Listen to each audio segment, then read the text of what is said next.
Welcome back to the Jump, Steve Kerr. We always love when you're with us. And I got to say, move over Tiger King. Everyone is now talking about The Last Dance. Did you ever think a year of your life would become a matter of national obsession 2 decades later? You know, it was one of the reasons we all kind of agreed, even though it was Michael's decision to let the cameras behind the scenes 22 years ago. It was really up to Michael, but we all kind of agreed to it because we knew we were in the middle of this historic run, and we thought, you know what, it's be really cool one day to look back on it. And here we are 22 years later, and it's amazing. It's, to get such an inside look at our past and a lot of stuff I had forgotten about. Some of the stuff this documentary is showing, I think is hard for a modern NBA audience to quite put together. If Bob Myers said, I'm getting rid of Steve Kerr, whether he goes 82-0 or not, and Steph came out and said, that's my coach, I don't want to play for anyone else. The idea that the public would just be like, okay, I guess we're losing Steph and Steve Kerr. Right.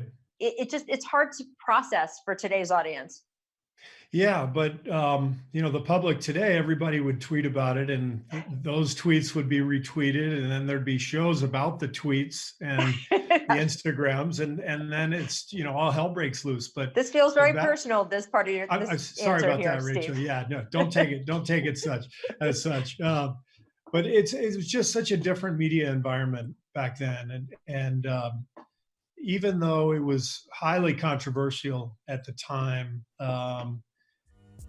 Even as a player on the team, just being there, it was kind of like, this does feel like the end. This does feel like this is kind of it. It's interesting what you say about the social media, because there's a reverse also. We think about how every word Kevin Durant utters or Steph utters is put under the microscope. If that kind of scrutiny had been available when Michael Jordan was playing, do you think he'd be remembered differently? Well, I think he would have acted differently. I think he would have adapted to the scrutiny that he was facing. And make no mistake about it, he faced all kinds of scrutiny. It was just different. But I always will maintain that the reason he really went and played baseball was because he was fried emotionally from the scrutiny that really only he felt. Just watching him, by the time I got there, watching the life that he led compared to everybody else, it was insane. And so I think he had enough and just stepped away for a little while and then came back and was ready to roll. Now, part of Sunday night's episodes that we just saw were about Scottie Pippen, how he was underpaid, underappreciated by a lot of people. For fans who are too young to have seen Scottie play and just think of him as this Michael Jordan sidekick, what's your best way to explain to them just how good Scottie actually was? Well, he was the best defensive player in the league by far. But on top of all that, I think this documentary is showing how tough Michael was on his teammates. Scottie was sort of the counterbalance to that. He was the one who made us all feel comfortable and confident. He was beloved on that team. He was such an incredible teammate and an incredible player. And it was just amazing to watch him work every single night and to play with him. Being on the floor with him was so much fun. There's part of the documentary talking about how he elected to have a surgery that would make him miss the beginning of that Last Dance season as opposed to doing it over the summer. Was there resentment from other guys in the locker room about him doing that? No, not at all. In fact, I thought it was interesting.